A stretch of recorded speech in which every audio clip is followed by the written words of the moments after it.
And my arm hurts because I was lifting weights, and I'm also out of breath because I was going really fast on the exercise bike.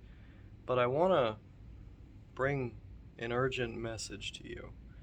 For those of you who may have been deserted by friends, may have lost friends due to traits that you exhibit, things that you do, personality conflicts, etc., and they happen to part with some words of criticism.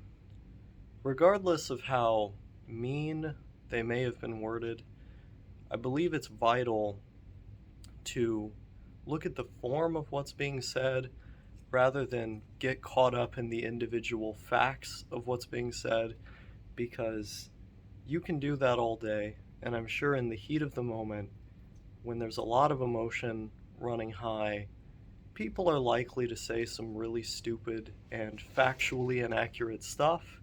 If you want to nitpick, you can do that, and it'll make you feel better and seem like you're more right, but that's a short term solution to a long term problem. You've got to look at the form of what's being said, the broader thing that they're getting at, and analyze what in your behavior happens to be eliciting that fiery response. I had to do this years ago, and again, multiple times years ago, and even, a year and a half ago.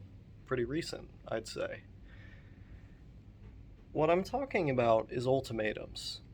When people say, either you change this thing or I'm going to go, or they say, I'm leaving now, you ought to change this thing, but I'm not coming back. These are sobering moments, or at least they can be if you let them, because what it either means one of two things.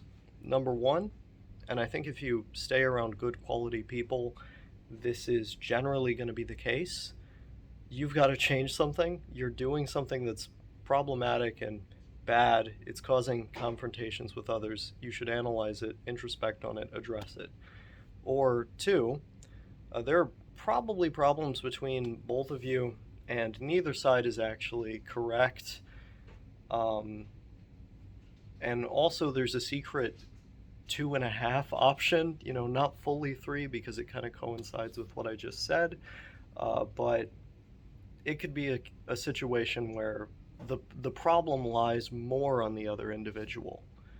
And understanding out of these three different things I laid out, understanding which one is the correct one for your situation with these other people is always going to be messy and complicated, and you could be prone to get caught up in your own cognitive biases. But I generally lean on the side that if you're around good quality people, which should be the only people that you are around in the first place, they're going to say some insightful stuff even when they're saying a lot of really dumb stuff. So you have to look at the form of what's being said. And after that ultimatum has been laid bare, you can look at it and do one of two things once again. You can take that criticism, internalize it, and try to figure out what is causing you to behave this way, why you're behaving this way, and then in turn use that knowledge to change it. Or you can deny, and decide not to. And I, for one, like being happy. I think most of us like being happy. I think most of us want to be happy. And so the logical thing to do then is to take the first option, look within yourself, and address this stuff, which is hard to do.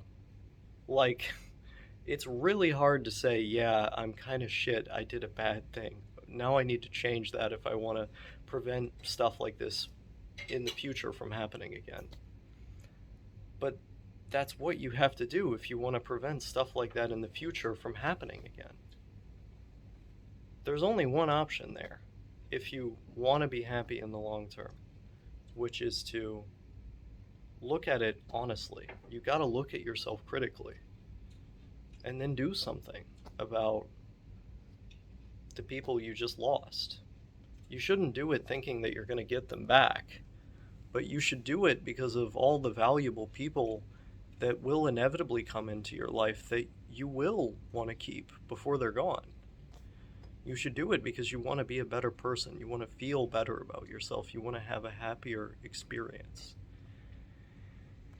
And that's the importance of making use of these ultimatums. Because I think they come from people who genuinely care, or at one point genuinely cared, but they see no other option. Generally speaking, I think it's not great to isolate people. I think if you isolate people and then the only people that they're around are like bad examples like themselves, that's just going to reinforce bad behavior. But I think there are times when isolating people is sometimes the only answer. You consistently try again and again and again. You give them so many chances, you're so patient, they keep fucking up. And at some point you have to say, which is more valuable to you, me or these destructive habits that you have? And if the other person values you that much and they're willing to look within themselves in light of this tragic event, they're going to change finally. And from your position, like within the parameters of the limited power that you have over this person, over within the parameters of the limited ability you have, I think that's the best thing that you can do. Because at least then, you're giving an example. You're giving them something to work for.